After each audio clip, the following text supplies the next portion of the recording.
Hello, my name is John, and I'm here to bring you another pioneer game between mono white humans and Azorious Soldiers.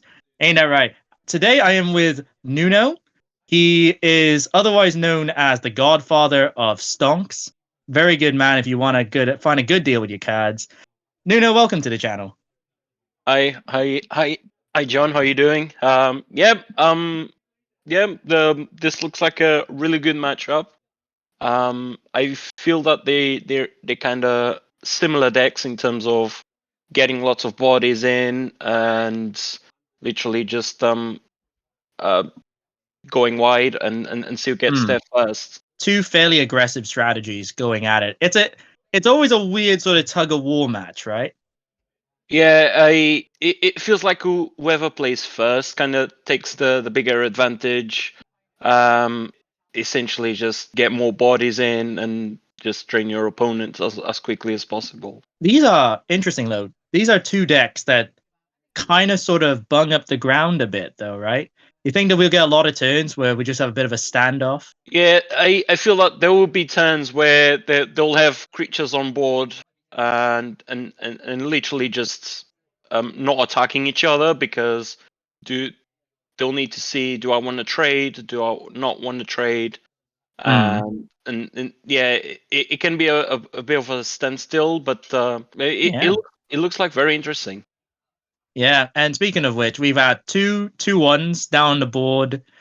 Um and a profitable trade for our mono white humans player going into that 3-2, which makes sense. It's like you said, Nuno, you need to get that board dominance. And having a Lord effect for the soldiers deck normally would get them there, but they have missed a creature drop here.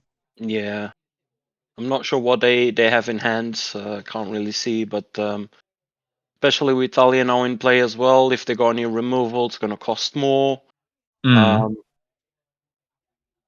but yeah, they're very creature heavy decks, and yeah, I think Yeah, Mono White is on an advantage at the moment, and yeah.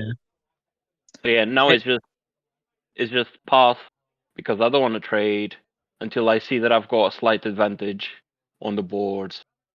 oh, And but a big play from our Azorious Soldiers player. what is this cards? I can't really. Oh, so forgetting the name, as I always do, this card is a legendary creature that when it attacks, it creates soldier tokens equal to the number of soldiers on the board. Okay, It would okay, have been very good to sort of dominate the board, create that wider board state, but a brutal Cathar from a mono white humans player, sort of shutting that plan down immediately. And we see a yeah, Harbin into another Lord. What do you think? What do you think is sort of going through the mono white player's head? They're sort of staring down a much bigger board state. yeah. I mean, they seem to have more cards in hands. They feel they have the advantage. Um, it is just trying to see if they can get anything more on boards and see if basically Brufo Qatar doing all the work by Yeah. flipping on turns and then removing creatures as turns go. Um, Hmm. so soldiers will need to find an answer to get rid of that Qatar, get that creature back. But it's feels like two cards in hands, not doing much. It But Yeah, it's an interesting position, right? When you consider that the soldiers player would also have their own brutal Cathar. yeah, I'll think so. I'm not too sure on the list, but I believe they do have a couple of it in the deck. Yeah, and it's strange because by doing this, the mono white player actually protects their own board because the brutal Cathar will only come down in the werewolf side, right? So Oh, we are seeing that standoff I was talking about in the beginning, but a very brave three like 3-3 attack into the board. The Harbin is a 5-4. 5/4. I feel like there might be an Aganjo in hand, Mm. or a some sort of interaction. There is one, I think. I've seen it. Yep, completely correct there, Nuno. There is there was an Aganjo in hand, and quite smartly, the Soldiers player sort of saw through that battle trick.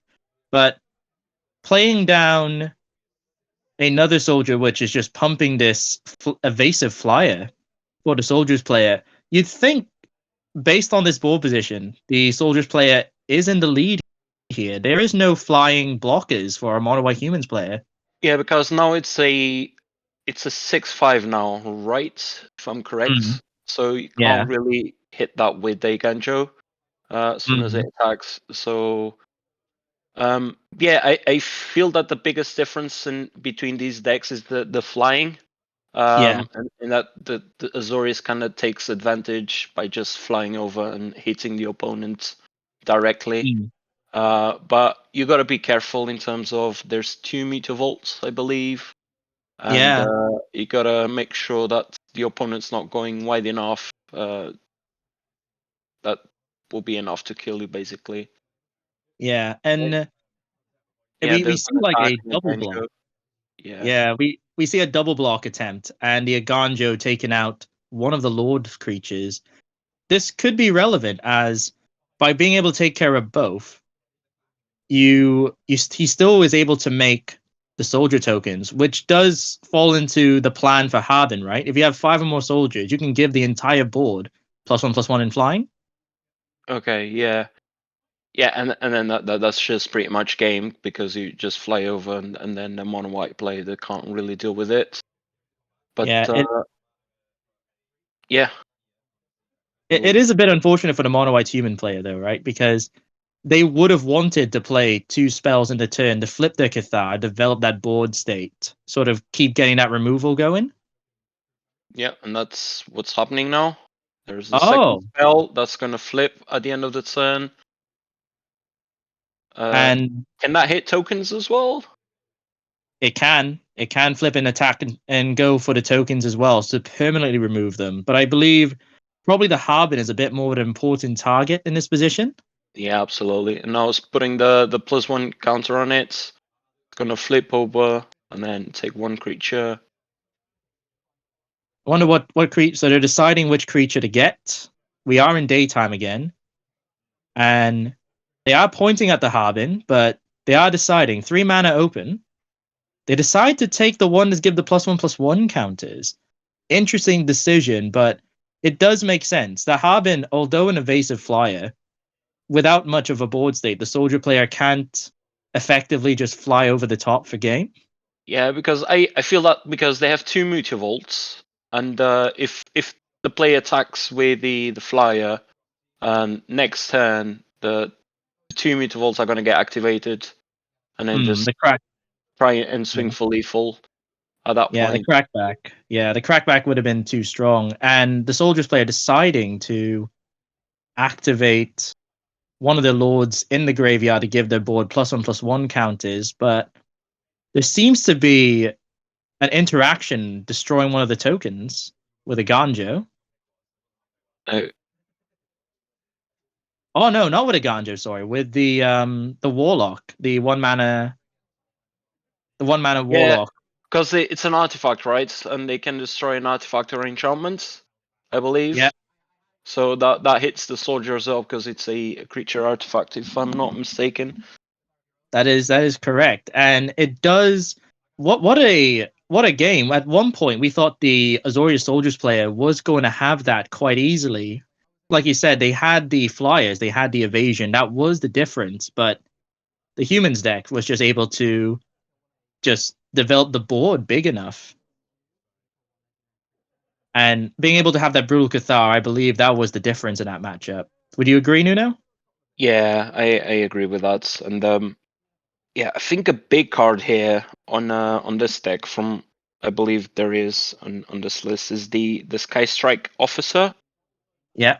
I so when it attacks, it creates a 1/1 soldier, and then you can tap 3 soldiers to draw cards, and that gives you and it's a 2/3 flyer as well, and it gives you so much advantage if you got 5 creatures, 5 soldiers into play. Is just active 3 is just 3 soldiers that you need to draw cards.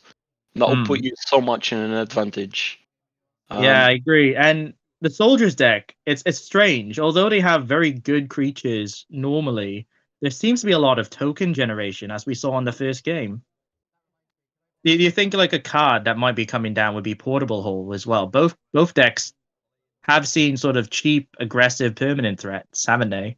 Oh yes, Portable Hole is a great card and against this matchup, whether it's against Mono White or Azorious. I always expect both to have them in here. It's great removal, and for the token especially, it just gets rid of them permanently.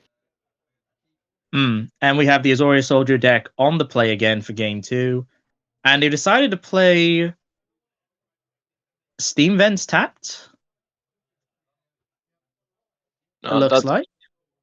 That's not Oh Steam no, Vents. That's the Steam Vents is the the red blue one. Shockland. Yeah. Oh, sorry, not Steam Vents. Hollowed Fountain. Oh Yeah. man, see, I play a lot of Visit, man. There is no other Shockland in my eyes. There we go. We were just talking about Portable Hole, and here it is making a big difference.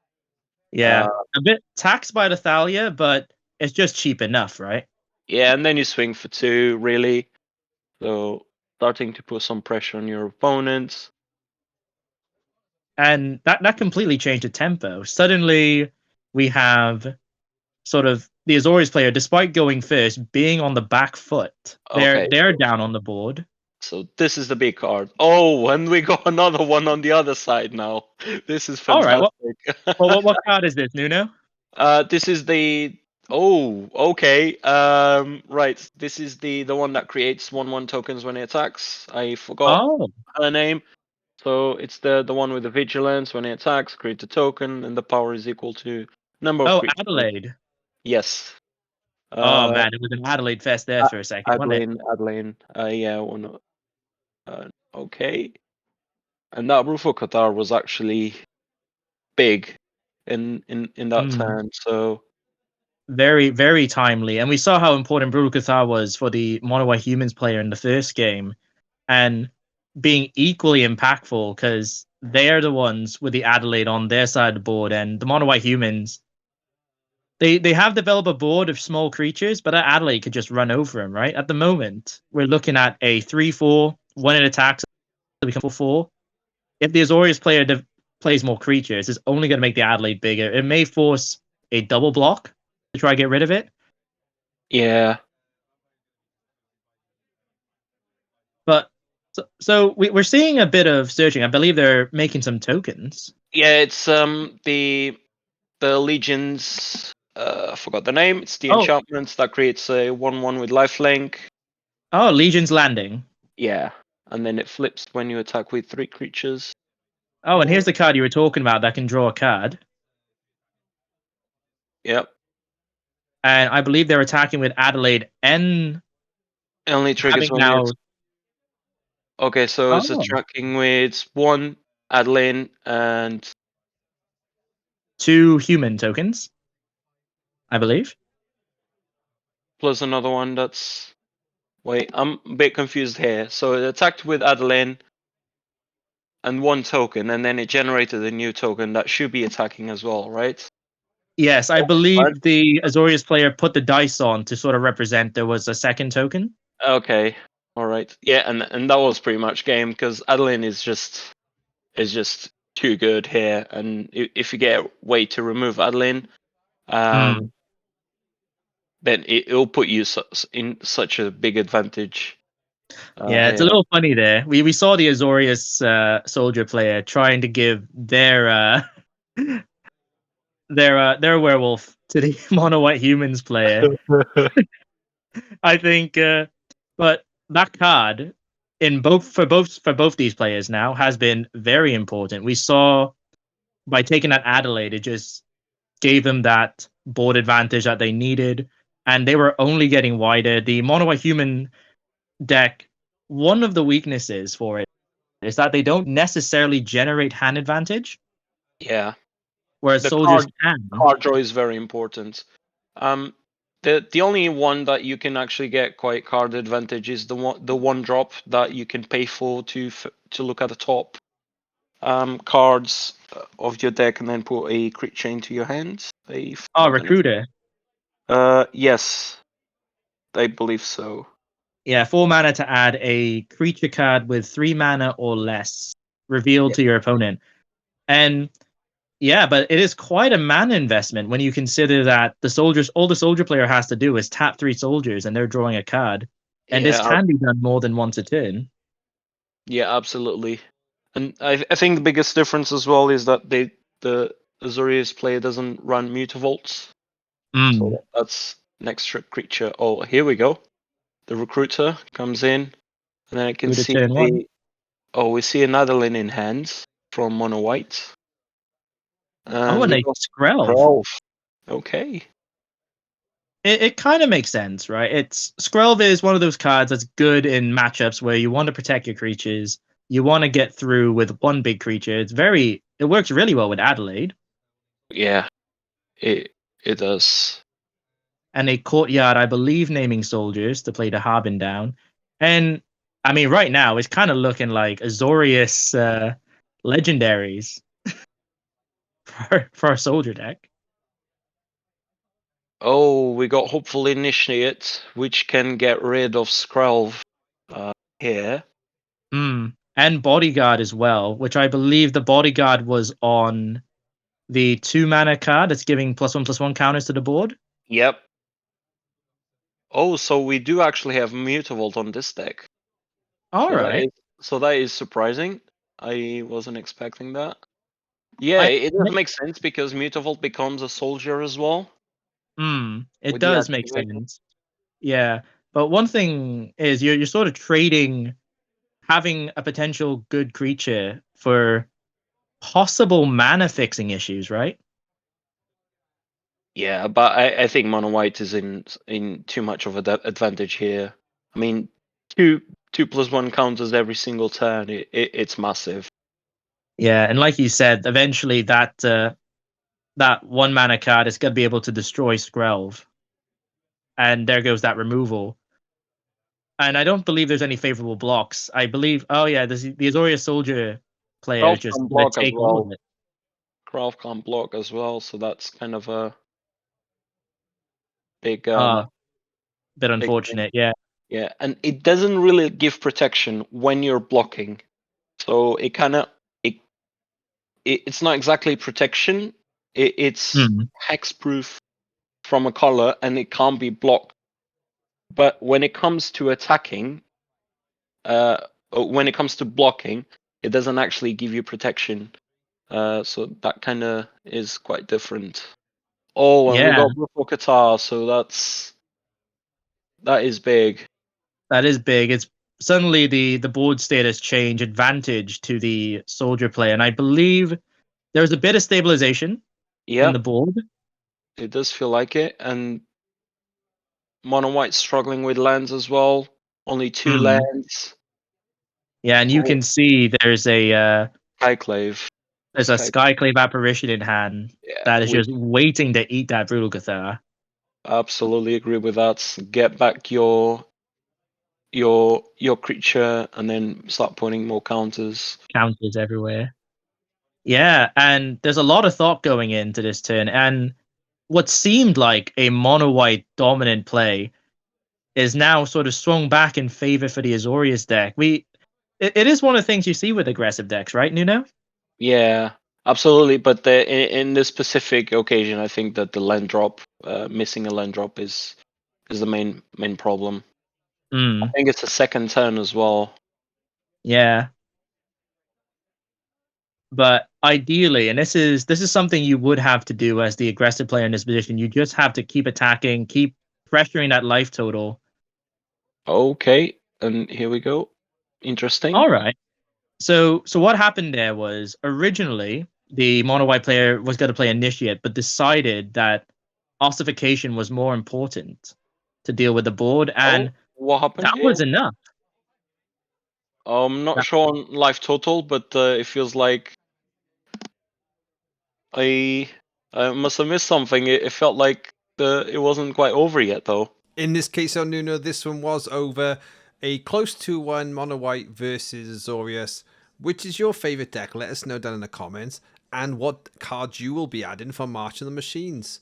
pre-release this week, and look out on this channel for much more content. So subscribing, liking the video, leaving us a comment really helps us and supports the channel, and is totally free. But in this note, we'll see you on the next one, and thanks for watching.